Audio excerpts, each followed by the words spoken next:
कहानी शुरू होती है आज से हजारों साल पहले, जब धरती पर वकांडा देश से 1 मीटर ऑइंट यानी उल्कापिंड टकराता है। ये उल्कापिंड अपने साथ बेशकीमती धातु भी लाया जिसका नाम है वाइब्रेनियम। ये वही वाइब्रेनियम है जिससे कैप्टन अमेरिका की शील्ड बनी है। इस वाइब्रेनियम के चारों तरफ 5 कबीले बस गए जो हमेशा आपस में लड़ते रहे, और एक दिन एक योद्धा को चीता रूपी देवी बस ने दर्शन दिए। वो देवी उस एक खास जड़ी बूटी के पास ले गई जो तिल के आकार की थी। उस जड़ी बूटी को खाने के बाद उस योद्धा के अंदर सुपर ह्यूमन की पावर्स आई, साथ ही जिंदगी को सही तरीके से जीने का ज्ञान भी, और इस तरह से वो सम्राट बन गया, वकांडा का रक्षक, और वो इस दुनिया का पहला ब्लैक पैंथर था। 4 कबीलों ने ब्लैक पैंथर को स्वीकार किया, जबकि जबारीदान का एक कबीला उसके खिलाफ हो गया और पहाड़ों में चला गया। वाइब्रेनियम से वकांडा फला फूला, लेकिन वकांडा वासियों ने अपने आप को और वाइब्रेनियम को दुनिया वालों से छुपा कर रखा। दुनिया उन्हें एक कबीला समझती है, जबकि पूरी दुनिया में सबसे ज्यादा एडवांस टेक्नोलॉजी उन्हीं के पास होती है। वक्त आता है सन 1992 का, जहां पर किंग टिचाका, जो कि वकांडा के नए सम्राट है और ब्लैक पैंथर भी है, वो कैलिफोर्निया अपने भाई के पास जाते हैं। दरअसल उन्हें पता चल चुका होता है कि उनका भाई वकांडा से वाइब्रेनियम चुरा कर दूसरे लोगों को बेच रहा होता है। हालांकि किंग टिचाका का भाई निजोबू उस आरोप से मना करे। कहानी आती है प्रेजेंट डे में, जहां पर किंग टिचाका का बेटा टिचाला अपने पिता की मौत से बहुत दुखी होता है। कैप्टन अमेरिका सिविल वॉर में हमने देखा था कि किंग टिचाका सोकोविया कोड एक एग्रीमेंट था एडवेंचर्स के लिए, जिसके तहत एडवेंचर्स को यूनाइटेड एग्रीमेंट्स के अंदर काम करना था। अब उसके ऊपर भाषण दे रहे होते हैं, तभी एक बम ब्लास्ट में उनकी मृत्यु हो जाती है और उनका बेटा टिचाला ही उनकी गद्दी का वारिस है। वो वापस वकांडा आ जाता है, जहां पर उसकी एक्स लवर, जिसका नाम नाकिया होता है, उसे कुछ लोग पकड़ कर ले जा रहे होते हैं। वो उसे उन लोगों से बचाता है। दरअसल ऐसा नाकिया ने जानबूझकर किया था। वो एक मिशन पर होती है। टिचाला उसे बताता है कि उसके पिता अब नहीं रहे और कल उसका राज्याभिषेक है। वो चाहता है कि नाकिया भी वहां पर हो। वहीं दूसरी तरफ लंदन के म्यूजियम में एरिक स्टीवंस नाम के एक आदमी को दिखाया जाता है। दरअसल इस म्यूजिक में वकांडा के वाइब्रेशन से बना हुआ है एक हथियार है।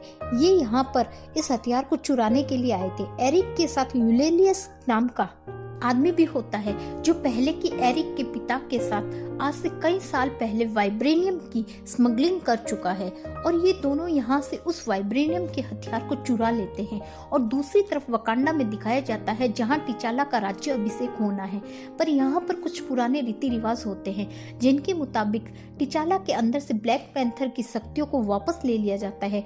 अब वो एक आम इंसान है, और यहाँ पर जो दूसरे कबीले से आए हुए हैं उनमें से कोई भी राजकुमार टिचाला को द्वंद्व के लिए, युद्ध के लिए चैलेंज कर सकता है। जो भी इस युद्ध में जीतेगा वही वकांडा का राजा बनेगा। टिचाला के बीच में और दूसरे योद्धा के बीच में घमासान लड़ाई होती है।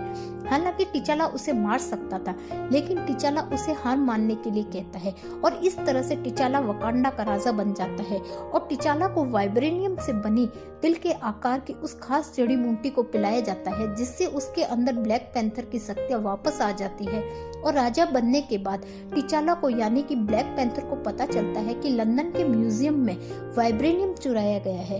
ये प्लान बनाते हैं, और इस प्लान के मुताबिक जब भी वो वाइब्रेनियम को बेचने की कोशिश करेंगे तो ये उन पर हमला करेंगे।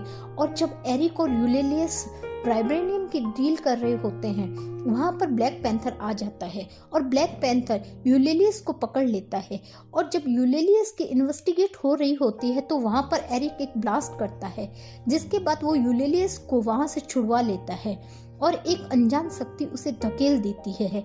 ब्लैक पैंथर देखता है कि एरिक के गले में एक गोल अंगूठी है, जिसे देखकर वो पूरी तरह से हैरान हो जाता है। वकांडा वापस आने के बाद ब्लैक पैंथर अपने पिता के दोस्त के पास जाता है, जो कभी उसके पिता के लिए जासूसी किया करता था। उसकी वजह से किंग टिचाका को उसके भाई की गद्दी के बारे में पता लगा था, जो कैलिफोर्निया में कई सालों पहले इल्लीगल तरीके से वाइब्रेनियम बेच रहा था।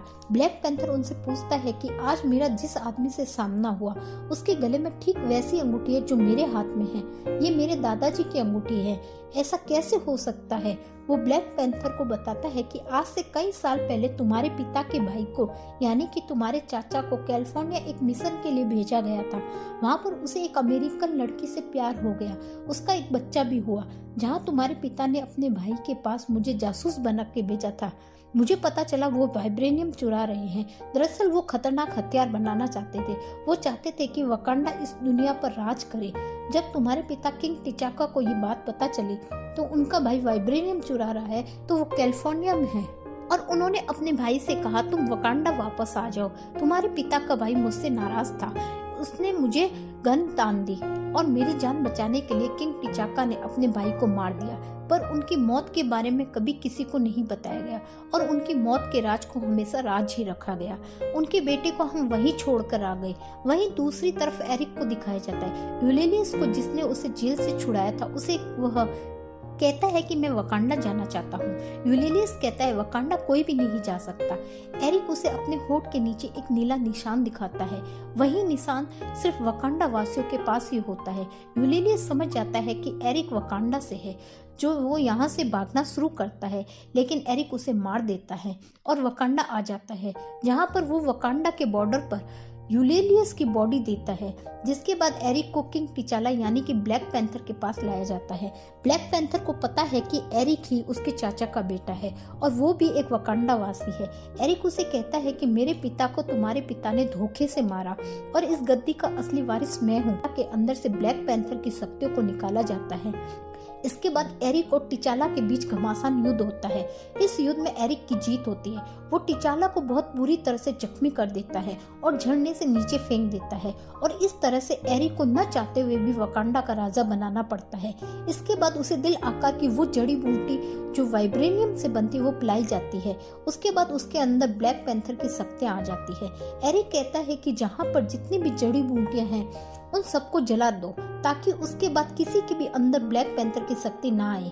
लेकिन नकाई जिसे टिचाका प्यार किया करता था वो वकांडा की जासूस भी है। वो एक जड़ी बूटी चुरा लेती है और इसके बाद नकाई टिचाका की बहन मॉम और CIA का एक आदमी जिसका नाम एवरेट है, जिसका इलाज करने के लिए उसे वकांडा लाया गया था, ये सब के सब राजमहल से निकल जाते हैं। वहीं एरिक को दिखाया जाता है जो फैसला करता है कि वकांडा के जासूस पूरी दुनिया में फैले हुए हैं, उन सबको वकांडा के आधुनिक हथियार बेचे जाएं। अब हम पूरी दुनिया पर राज करेंगे और साथ ही वाइब्रेनियम से और खतरनाक हथियार बनाएंगे। वहीं टिचाका की मॉम, बहन, नकाई, CIA एक मेंबर एवरेट को सब के सब एक कबीले में पहुंचते हैं।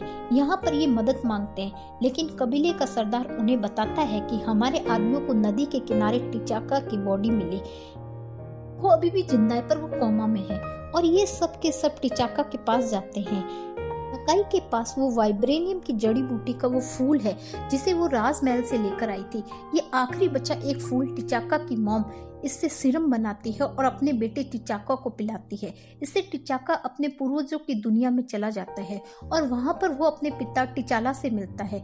वो अपने पिता से नाराज है। वो कहता है कि तुम्हें अपने भाई के बेटे को वहाँ पर छोड़कर नहीं आना चाहिए था, बल्कि उसे अपने साथ लेकर आना चाहिए था। उसके पिता ने कहा, मैंने अपने लोगों को चुना। टिचाला कहता है कि आपने ये गलती की और आज जो कुछ भी हो रहा है इसके जिम्मेदार हम ही हैं और मुझे ये सब कुछ ठीक करना ही होगा। मुझे वकांडा को बचाना होगा। और इसके अगले ही पल वो होश में आ जाता है। टिचाला के अंदर एक बार फिर से वो ब्लैक पैंथर की शक्ति आ चुकी है, इसलिए वो फैसला करता है कि एक बार फिर से वो एरिक का सामना करेगा। एरिक के अंदर भी ब्लैक पैंथर की शक्तियां हैं। टिचाला की जिस कबीले वालों ने जान बचाई होती है वो भी उसका साथ देंगे और ये सब के सब एरिक से बदला लेने के लिए पहुंच जाते हैं। यहाँ पर एरिक की जो जनरल होती है, जो पहले टिचाला की जनरल थी, बहुत ही शक्तिशाली होती है, वो टिचाला के साथ आ जाती है। और जब टिचाला की आर्मी और एरिक की आर्मी के बीच युद्ध होता है और इस बार टिचाला वाइब्रेनियम से बने एक चाकू को एरिक के शरीर के आर पार कर देता है। एरिक अब मर चुका है। वो टिचाला से कहता है कि मेरे बाबा हमेशा कहा करते थे कि वकांडा बहुत खूबसूरत है। टिचाला एरिक को उसी झरने के पास ले जाता है जिस झरने के पास एरिक ने पिछली बार टिचाला को हराया था। टिचाला कहता है कि तुम चाहो तो हम तुम्हें बचा सकते हैं। एरिक कहता है फिर तुम मुझे पूरी जिंदगी काल कोठरी में रखो। एरिक कहता है कि इससे अच्छा मैं यहाँ पर मरना पसंद करूंगा। एरिक की मृत्यु हो जाती है। इसके बाद दिखाया जाता है कि ब्लैक पैंथर यानी कि टिचाला अपनी बहन को कैलिफोर्निया उस जगह ले जाता है जहाँ पर उसके पिता ने अपने भाई को मारा था। टिचाला ने इस पूरी जगह को खरीद लिया होता है। वो अपनी बहन को बताता है कि यहाँ पर हम वकांडा का सर्विस सेंटर बनाएंगे जिसे तुम और नकाई संभालोगे और दुनिया की भलाई के लिए हम अपनी साइंस अपनी टेक्नोलॉजी को दुनिया के साथ साझा करेंगे। यूनाइटेड नेशन के सामने कहता है, वो कहता है कि वकांडा अब पर्दे के पीछे नहीं रहेगा बल्कि दुनिया के साथ अपने विज्ञान को अपने ज्ञान को बांटेगा ताकि हम एक बेहतरीन दुनिया दिखाया जाता है बकी बार्न्स को जिसका हाथ Captain America Civil War film में आयरन मैन ने उखाड़ दिया था। अब वो यहाँ पर पूरी तरह से रिकवर हो चुका है। इसी के साथ ये कहानी यहीं पर खत्म हो जाती है।